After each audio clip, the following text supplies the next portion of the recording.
Gaffer, going into our next fixture against Boston United off the back of a win, how much of a difference does that make to confidence levels? I think we were confident going into the Aldershot game. And obviously, getting a win helps. It helps. It helps a belief in what you're doing, and the team believe in obviously in themselves first and foremost, and the information we're giving them. And again, Wednesday night we executed it very well. Saturday's a different game. Boston's a different game. The lads are in good spirits, obviously. Going down to 10 men as well gives you a little bit of extra something, and the energy's good. So looking forward to the game.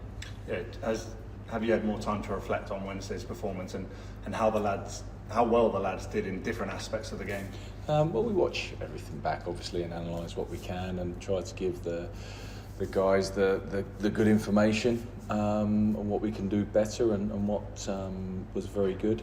Obviously, we lost a day with the game being on the Wednesday, so you can't really delve too deep. Obviously, as coaching staff we have done, but the players probably see more of the positive stuff than the negative bits, because we want to keep the flow and keep the spirit and keep the mood. And the execution of our 3 goals were excellent.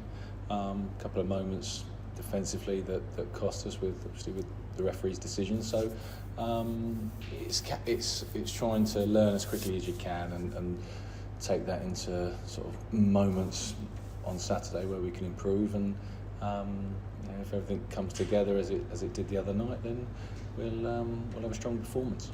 Yeah, it's one of the tasks going into this game, that making sure that the lads themselves or you make sure that they don't go in maybe too overexcited or there's a risk of complacency. No, I think this early on in the season it's just about doing your job. It's just about being resilient with our work, a lot of repetition, so the team really understand what we're trying to do. And of course there's moments and missed opportunities within game, but ultimately I don't need to worry about that side. I think the lads are hungry for some more points and more performances, and it's a home game as well, and we want to achieve lots at home. So there's an opportunity just with that target alone. Playing at home in front of our own fans again is something where we feel we need to turn up and perform. Yeah, you mentioned in the post-match interview after Aldershot that you were striving to get a team that has the characteristics and the traits that the best teams have. Does that come from, like you mentioned earlier, looking at the positives from Wednesday, but also taking a step back and looking at the things that perhaps maybe we could have done better as well, so that we're constantly improving?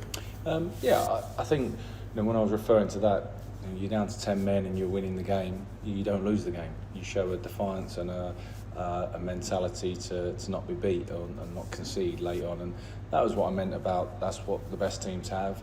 They also have, in my opinion, a little bit more ball possession, and they also have a little bit more good decisions at the right time. Obviously, we conceded 2 penalties where we could have maybe not made those challenges in them moments. And we also missed a few opportunities.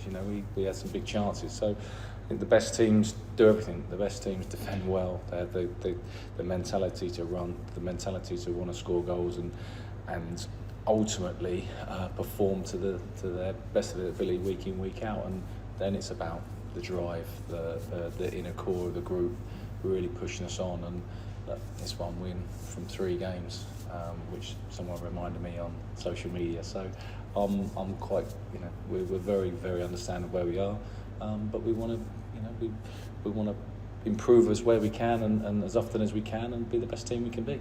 Yeah, just how important is it that we try and back up Wednesday's result and performance with another good performance and another good result tomorrow? Look, it's there for us. Obviously, we've got Macca missing with a suspension, so it makes it more difficult.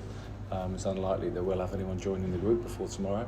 So what we've got is what we've got, and the pleasing side of that is I'm comfortable. Right now I'm comfortable. We've got a team with a good balance, that are with really good energy, that I feel like the togetherness is coming. And we've got a tough test at home against a very well organised team with good leadership at the club. Obviously moved to a full-time basis now, and they'll be looking to do things themselves in the league this year. So tough test. Yeah, as you mentioned, Paul McCallum missing through suspension. If at all, how does that affect the game plan? Well, it'll affect Boston's preparation for sure, because he's not only is he a goal threat, physically he's powerful up at the front of the pitch. You know, we lose his long throw, and defensively he's very good as well when he comes back to defend their long throw. So yeah, it's a big loss for us. You know, do I think that it was a fair decision from the referee? I think that, you know, I mentioned it, I played in goal. If you are expecting a challenge in that moment, maybe it was, you know, a reaction from them, and the referee made an emotional decision. But look, it is what it is. We'll roll with it. We don't rely on anyone else other than ourselves. Yeah, and just finally, as always, any updates on squad availability? I know that Jake Taylor missed out for injury, but is there any update on how he's getting on? Jake and Lloyd is back out on the grass now, excuse me, which is great. Vokes is still a little way behind, still struggling with a soleus calf injury. So, you know, we're hopeful that those two will be in the squad tomorrow, and yeah, as close as we can be to a full squad. Perfect. Good luck. Thank you.